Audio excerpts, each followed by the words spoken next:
time to get back to you, to get back to who you are, right? Okay. So now, and make sure you do something to reward yourself for being a human being on this planet and feeling those emotions. I'm not in this participation race.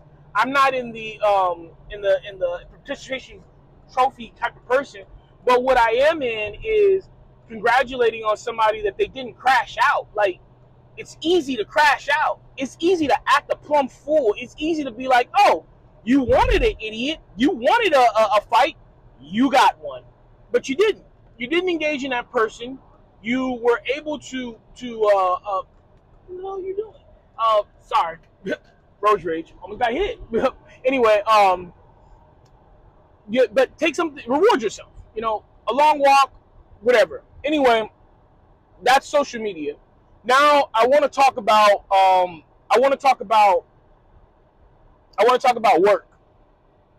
And work is probably can be a whole hour conversation on its own on how you deal with hated work. I'm not gonna make it that. And I've tried to keep it to 5 minutes, maybe less. But work is very difficult because at the end of the day, we have to deal with the negative stuff at work. At the end of the day, that's just what it is. Sorry, I'm trying to find a parking spot. I'm pretty picky when it comes to parking, guys. Anyway, limit your exposure as much as possible to the people that you are at work. There's sometimes you're going to be forced to work with in a project or in a group with somebody who is a negative person. What I would do first and foremost is express your concern to the person that has put you in that project to say, hey, I understand that I'm in this project with this person. However, these are some of the concerns that I've had over some of the experiences and engagements I've had with that person. I've had to do this. I've had people who are extremely negative, and I mean extremely negative, and I avoid at all costs like the plague. And these people seek me out for their projects. They're like, I want Willie. And I'm like, oh. And it's like it's like crushing someone's dreams is like, how do I tell somebody that they're a bit negative for me to work with? I don't, because they're not my subordinate. Like I said, I have people that I put in my care, but I don't have subordinates. My role, I'm an authority in a certain way, but in a lot of senses, I'm not an authority, right? Anyway, with that being said, I talk to the person that is an authority. I talk to the person that is in charge, and I let them know these are the concerns I have about working with this person. They've made these comments in the past. They've been this da da da da da in the past. So I would prefer if I work with someone else. And if that's impossible, if you could talk to that person, right? If push comes to shove and I have to work with them, I redirect as much as possible. I don't engage when they start with the negativity. I acknowledge, oh, okay, and then I keep going. Like, okay, so let's get back to the work. Let's get back to the job. And that in itself is very taxing. One, I will admit that. And second, it takes a lot of practice and experience to be able to do that and not let that two things internalize on you or affect your work or your productivity, right? So, so I can sit there and tell you, oh yeah, just do this, but it's not a just do this. It takes time to build these things. So as you transverse this field of hate and negativity, um, give yourself grace because you may fail. Somebody may call you something on social media, and then next thing you know, you're sitting there going back and forth, and you realize 30 minutes later, what am I doing? Let me stop. Give yourself grace that it's okay to not get it right the first time. Again, I'm 38 years old. I've been dealing with this hate since social media came out. Me being a black man in America, they got stuff to say. Cool. Say it on somebody else's page. Cool. Find somebody in public to say it to. But you're not going to sit here and scream in my window all day, I'm a this or I'm a that. I'm closing my window. At work, I'm not going to sit there and hear you, I hate this job. I can't stand it. Why are we on this project? I'm going to limit my exposure to you. I don't have time for that. I don't want to hear that. That's not what I want to infect me. I don't want to be coming to work every day saying I can't stand it here. And if I do, I feel like I should find somewhere else to work, right? Now I want to talk about family members. This is going to be very heartbreaking to a lot of people, but I have to let you know there may come a time, depending on your family culture, where you have to stop communicating with certain people in your family.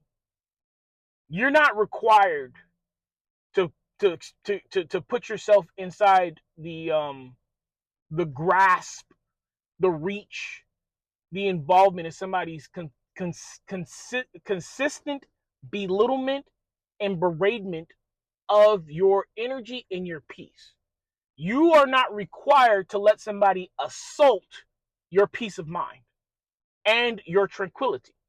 You're not required to. If you want to, that's on you, and I wish you the best. I'm not going to let that happen. Again, I'm 38. It's been a long journey to get to where I'm peace. Am I happy? I'm working on being happy. I'm working on being more happy, right? I have a degree of happiness, I will say. But above my happiness, in my opinion, in my belief, in my experience, who I am, is my peace.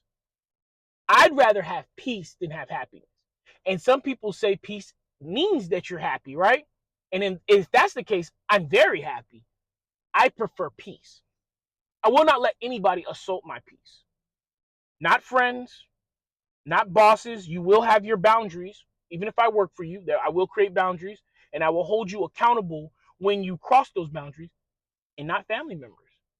And I've had a family member tell me the thing, and friends too, and even bosses. They'll use the ploy, the guilt trip of, I've done such and such for you, so I have access to you, right? Like you owe them. You owe them access for them to berate you, to belittle you, to assault your peace with negativity. Even if they're not berating you, nobody wants to hear constant and constant and constant.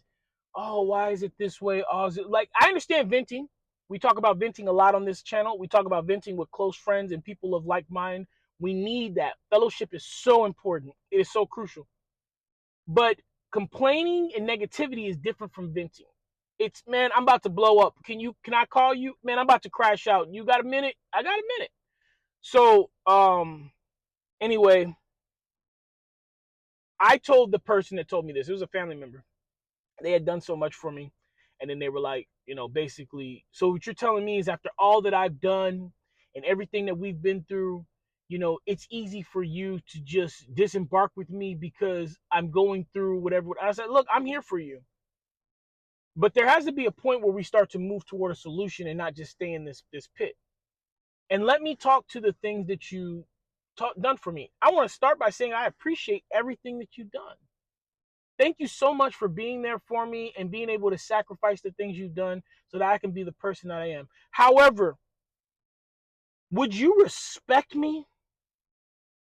Would you honor me? Would you be proud of me if I didn't speak my mind right now? If I didn't tell you what you were doing to my peace and my mindset and to my emotions? Is that the person that you invested in? Did you invest in me so that you could have someone under their thumb who's a coward who will just let somebody say whatever they want to them? Because if you did, at the end of the day, you give me a number and I'll pay you that number so you never bring this up again and I never have to talk to you again. But this is going to be the last time we have a conversation like this, where you sit up here and try to throw anything in my face that you've done for me. I will not tolerate that. You want a number? You tell me the number. I don't care how high it is. We'll negotiate. Once we come to an agreement on the number, we'll set up a payment plan. If it's too high, if I don't have it right now, I'm going to give you that, and then we're not going to be engaging anymore. I'm damn sure not going to be asking you to help me out with anything. Because once you start throwing stuff in my face that you've done to me and in which you, like, I don't mind people saying, I did this for you and I want you to do that for me. That's a business transaction. Exchange of goods or services or income for different things. Cool. I have no problem with that. But make that known. Make that understood. Have an awareness of I'm doing this for you. I expect you to do the same thing for me. When you